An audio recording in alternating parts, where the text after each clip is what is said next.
बज़ाहिर तो ये लगता है कि जो बानी चेयरमैन इमरान खान हैं उनके केसेस आहिस्ता आहिस्ता ख़त्म हो रहे हैं, लेकिन कुछ सहाफ़ियों का ये कहना भी है कि इमरान खान साहब के अगर केसेस ख़त्म भी हो जाएंगे तो इमरान खान साहब जेल से बाहर नहीं आ सकेंगे। इमरान खान को जेल में कौन रखना चाह रहा है और इमरान खान जेल से बाहर कब आएंगे? दूसरी जानिब हमने देखा कि जो बुशरा बीबी हैं उनके ऊपर भी दो ही केसेस हैं, एक तो इद्दत में जो निकाह वाला केस है वो है और दूसरा तोशा खाना वाला है। अब तोशा खाना वाला तो ख़त्म हो गया, इद्दत निकाह केस का फ़ैसला आना है। वो जज साहिबान हीले बहाने बना रहे हैं, शायद आगे पीछे कर रहे हैं कोई ना डेट शीट, तो वो भी ख़त्म हो जाने, तो उनकी भी रिहाई है। क्या चेयरमैन जो बानी चेयरमैन इमरान खान साहब हैं वो और उनकी अहलिया क्या ये जेल से बाहर वापस आ पाएंगे या फिर अभी मज़ीद जेल में रहना बाकी है? हुकूमत और जो शहबाज शरीफ साहब की और चीफ ऑफ आर्मी स्टाफ की एक मरतबा फिर मुलाकात हुई और उसमें बाहमी दिलचस्पी के अमूर पे बातचीत हुई। क्या हुकूमत और इस्टेब्लिशमेंट का ये जो गठजोड़ है, ये जो साथ है, क्या ये देरपा है या फिर ये जो मुलाकातें हो रही हैं इसमें कुछ किसी तब्दीली की तरफ कोई इशारा किया जा रहा है? और मुल्क में ये जो इकॉनमी का बहरान है, इकोनॉमिकल क्राइसिस है, क्या इसका भी कोई सल्यूशन हमारे जो ज़िम्मेदारान हल्के हैं वो देख रहे हैं या नहीं देख रहे? ये वो सवालात हैं जिनके जवाबात हर ज़ी शऊर पाकिस्तानी जानना चाहता है और जिन दोस्तों से भी मुलाकात होती है वो यही अमूमन 3-4 सवालात पूछते हैं। तो आज के प्रोग्राम में हम लोग इन तमाम सवालात के जवाबात ढूंढते हैं। सबसे पहला जाहिर सी बात है हम इमरान खान साहब के बारे में बात करेंगे।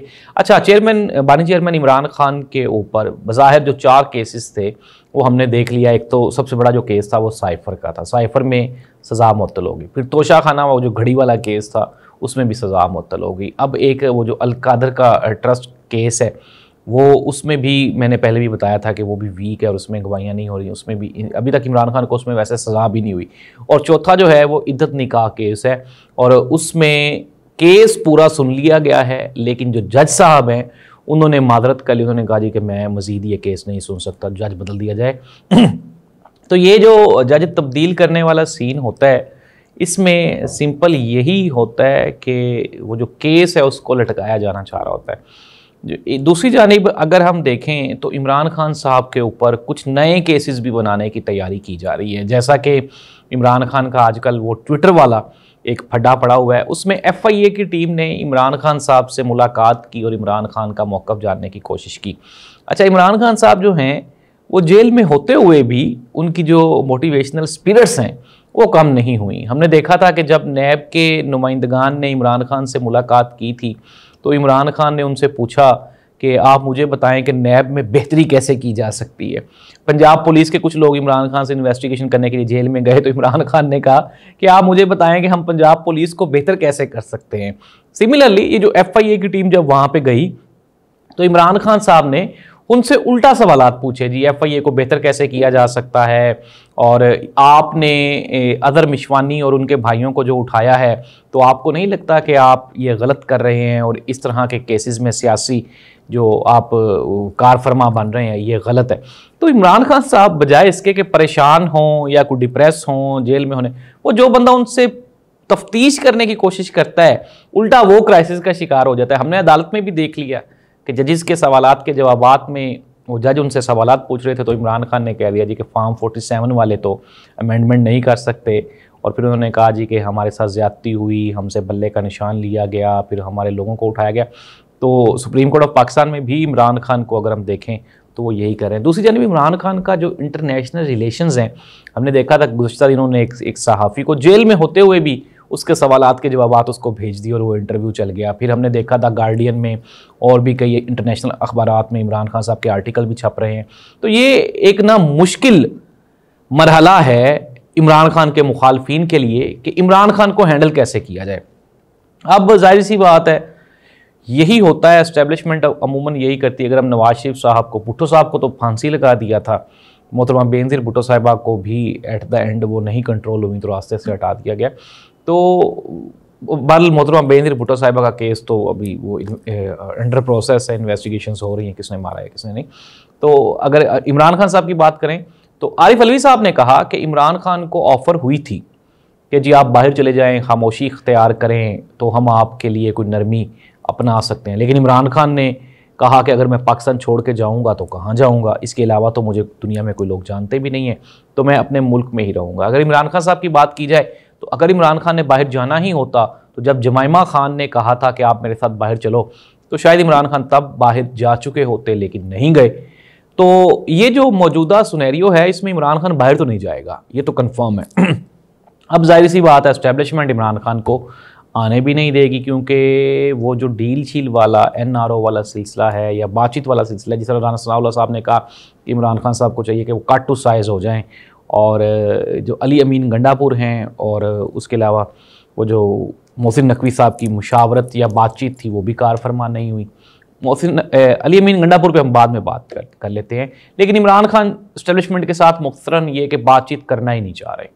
अभी ये जो ट्वीट वाला मसला है उसको लेकर इतनी शिद्दत आ गई कि उसमें भी इमरान खान ने कहा कि नहीं जी, मैं इनसे बात नहीं करूँगा, और बातचीत एक ही सिलसिले में हो सकती है, और वो ये है कि हमारा मैंडेट वापस किया जाए, और इस तरह से तो प्रेशर दोनों जानिब से बराबर ही है।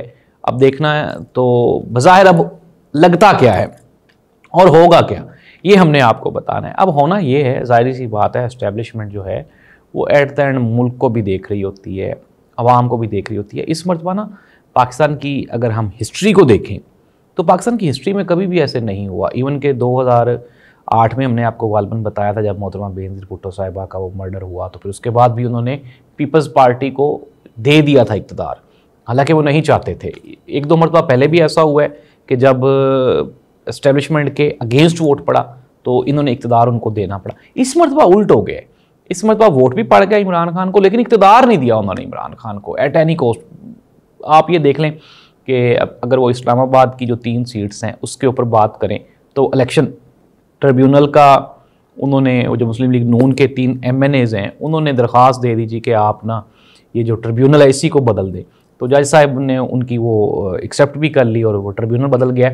इस तरह से वो नहीं चाहेंगे मुस्लिम लीग नून वाले कि ये जो धांधली के केसेस हैं ये जाएं कोर्ट में और इनके ऊपर कोई इन्वेस्टिगेशन हो। तो मसाइल ऐसे ही जूं के तूं 3-4 साल गुजर जाने हैं, और फिर खैर मुख्तसर ये कि प्रेशर बिल्ड हो रहा है, दोनों जानिब से हो रहा है। इमरान खान को एट द एंड बाहर निकालना ही पड़ेगा।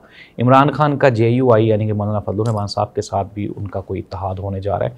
तो शेख रशीद साहब ने कहा कि आइंदा जो 40 दिन हैं वो अहम है, तो मेरे लिहाज से 40 दिन नहीं, मैंने जिस दिन ये गवर्नमेंट बनी थी मैंने उस दिन कहा था कि 18 महीने या 2 साल, और प्लान भी यही है 18 महीने 2 साल, और मियाँ शहबाज शरीफ साहब को किसी ना किसी तरह से खींच खूंच के तो ये ले जाएंगे वहाँ तक। फिर उसके बाद हालात जब इमरान खान बाहर निकलेगा, JUIFA है, फिर उसके अलावा और भी छोटी छोटी सियासी जमातें हैं, जमात इस्लामी है, और ये सब मिल के एहतजाज करेंगे और मुल्क में दोबारा फिर वो सारा जो डेमोक्रेटिक सिस्टम है डीरेल हो जाएगा, और दोबारा फिर अब होगा क्या इलेक्शंस होंगे या फिर यही गवर्नमेंट इसमें दोबारा बनेगी, तो ये एक बड़ा सवालिया निशान है। इसका फैसला आने वाला वक्त करेगा, लेकिन ये गवर्नमेंट 2 साल से ज़्यादा नहीं चलेगी। अली अमीन गंडापुर और जो वहाँ पे गवर्नर हैं पीपल्स पार्टी के फैसल करीम कुंडी साहब, हमारे दोस्त भी हैं वो, तो उनके दरमियान आजकल जो चपकिलिश है वो शिद्दत इख्तियार करती जा रही है, और वो दोनों एक दूसरे को एक्सेप्ट करने के लिए तैयार नहीं है। नाज़रीन सिंपल सी बात है, अली अमीन गंडापुर ने कहा जी कि मैं आपकी गाड़ियाँ बंद कर दूंगा, खाना पीना बंद कर दूंगा, आपका बाहर निकलना बंद कर दूंगा, आपका प्रोटोकॉल बंद कर दूंगा। तो ये जो गवर्नर का ओहदा है वो पाकिस्तान में वो बिल्कुल ऐसा ही है जैसे मरकज़ में प्रेसिडेंट का ओहदा होता है। आपके पास प्रोटोकॉल तो होता है लेकिन आपके पास पावर्स नहीं होती। गवर्नर के पास भी प्रोटोकॉल तो होता है लेकिन पावर्स नहीं होती। हाँ, अलबत्ता जो वाइस चांसलर्स होते हैं मुख्तलिफ यूनिवर्सिटीज़ के, उनकी अपॉइंटमेंट का इख्तियार वो गवर्नर के पास, इसके अलावा और कुछ भी फर्दर जो है वो नहीं होता। हाँ, जब कोई पोलिटिकली कोई चीज़ें नीचे ऊपर हो रही हों तो फिर गवर्नर की पोजीशन अहमियत इख्तियार कर जाती है। जैसे कि इमरान खान की गवर्नमेंट ख़त्म हो रही थी तो यहाँ पे वो जो चीमा साहब थे, उमर सरफराज चीमा, तो उन्होंने काफ़ी साथ दिया था इमरान खान को, डट गए थे, उन्होंने कहा नहीं मैं इस तरह से नहीं कर रहा। हमजा शहबाज की गवर्नमेंट को एक्सेप्ट नहीं किया था तो हलफ नहीं लिया। ये चीज़ें मैटर करती हैं, लेकिन अभी वो ज़ाहिर सी बात है वो प्रोसेस तो दूर है। लेकिन पाकिस्तान में जो पॉलिटिकल पोजीशन है वो कोई हौसला अफजा नहीं है, और मैं फिर दोबारा कह रहा हूँ कि ये पाकिस्तानियों के लिए ये मायूस कुन पोजीशन है।